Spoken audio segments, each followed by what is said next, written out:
নমস্কার, আমার নতুন একটি ব্লগে আপনাদের সবাইকে স্বাগত জানাই। আশা করি সকলে ভালো আছেন। তো আজকে কার্তিক পুজোর চতুর্থ দিন।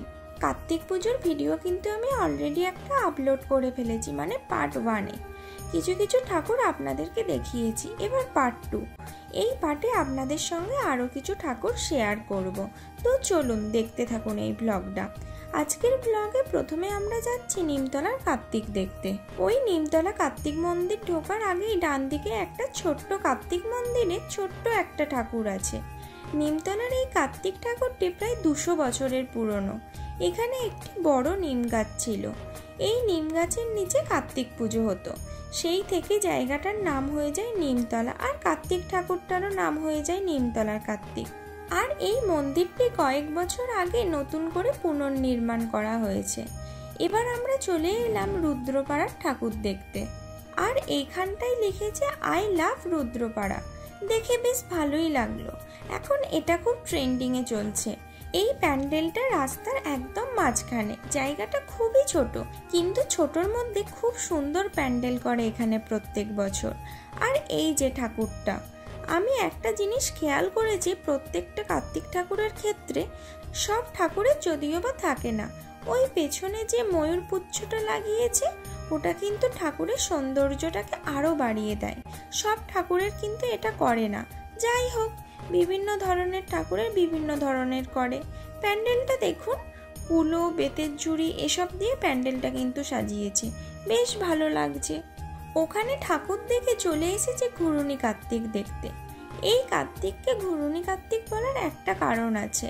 একটি কাঠের চৌকো ফ্রেমে চারদিকে 4টি 3 থেকে 4 ফুটের কার্তিক অনবরত ঘুরতে থাকে, তাই এর নাম ঘুরুনি কার্তিক। এভাবে প্রায় 200 বছর ধরে এই ঠাকুরটি পূজিত হয়ে আসছে। এই মন্দিরটিও কিছু বছর আগে নতুন করে করা হয়েছে, আর এর কারুকার্যটা দেখুন, খুবই সুন্দর। তবে আমাদের এখানে প্রায় প্রত্যেকটা ঠাকুরেরই আলাদা আলাদা করে মন্দির আছে, কিন্তু কিছু ঠাকুরের এখনো মন্দির তৈরি করা বাকি আছে। তবে আশা করি বাকি যে কটা ঠাকুর আছে তাদেরও কয়েক বছরের মধ্যেই মন্দির তৈরি করা হয়ে যাবে। এবার যাচ্ছি সোনামুখী হসপিটাল রোডের ওপর দিয়ে।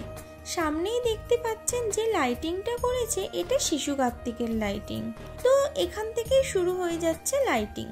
আর আমাদের শিশু কার্তিক তলাটা রয়েছে হসপিটালের অপোজিটে। শিশু কার্তিক তলা ঢোকার মুখেই দেখতে পাচ্ছি সারি সারি করে কত দোকান বসেছে এখানে। এই মন্দিরটার কিন্তু অপূর্ব ডেকোরেশন করা। চলুন একবার দেখে নিন মন্দির এবং ঠাকুরটাকে। মন্দিরের ঠিক পাশেই একটা স্টেজ করা রয়েছে, সেখানে কিন্তু এখন অর্কেস্ট্রার হচ্ছে। কিছুক্ষণ ওখানে দাঁড়িয়ে অর্কেস্ট্রা দেখার পর আমাদের সকলেরই খিদে পেয়ে গিয়েছিল। এখানে একটা ছোট মেলা বসে, সেটা তো আপনাদের আগেই বললাম। তাই এই মেলার ভিতরেই আমরা সকলে মিলে egg roll, fuchka, chicken lollipop যে যার মতো করে সব খেয়ে নিলাম। কিছুক্ষণ ধরে খাওয়া দাওয়ার পর আমরা চলে গেলাম আজকের লাস্ট ঠাকুর, মানে নীলবাড়ির ঠাকুরটাকে দেখতে। এই ঠাকুরটিরও পেছনে কিন্তু ময়ূরের পেখম লাগানো আছে, যার জন্য ঠাকুরটার সৌন্দর্যটাকে কিন্তু আরও বাড়িয়ে দেয়। আমাদের সোনামুখীতে তবে এই 4-5টা ঠাকুরের পিছনে পেখম লাগানো আছে, বাকি ঠাকুরের পিছনে পেখম লাগানো থাকে না। এই নীলবাড়ি কার্তিক পুজো কমিটি থেকে আজকে আমাদের এখানে অঙ্কিতাকে আনা হয়েছে, তাই আমরা তাড়াতাড়ি করে চলে গেলাম অঙ্কিতার গান শুনবো বলে।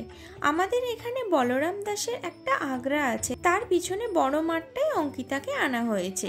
ওখানে গিয়ে দেখলাম প্রচুর মানুষের ভিড়। এই ভিড় ঠেলাঠেলি করে আমরা যতটা পারলাম সামনের দিকে এগিয়ে গেলাম। সেখান থেকে সারেগামাপা খ্যাত অঙ্কিতা ভট্টাচার্যের গান শুনে তার গানে সবাই মেতে উঠলাম। প্রায় 1 ঘন্টা ধরে অঙ্কিতার গান শোনার পর আমরা বাড়ি চলে এলাম। তবে আমাদের সোনামুখীতে কার্তিকের সংখ্যা কিন্তু প্রচুর রয়েছে, কিন্তু আমি যে কটা ঠাকুর দেখেছি সেই কটা প্রায় সবগুলোই আপনাদের সঙ্গে শেয়ার করার চেষ্টা করেছি। আজকের ভিডিওটা এই পর্যন্তই। ভালো লাগলে লাইক করে দেবেন, আর সাবস্ক্রাইব করতে কিন্তু ভুলবেন না। তো দেখা হচ্ছে বিসর্জনের ব্লগে।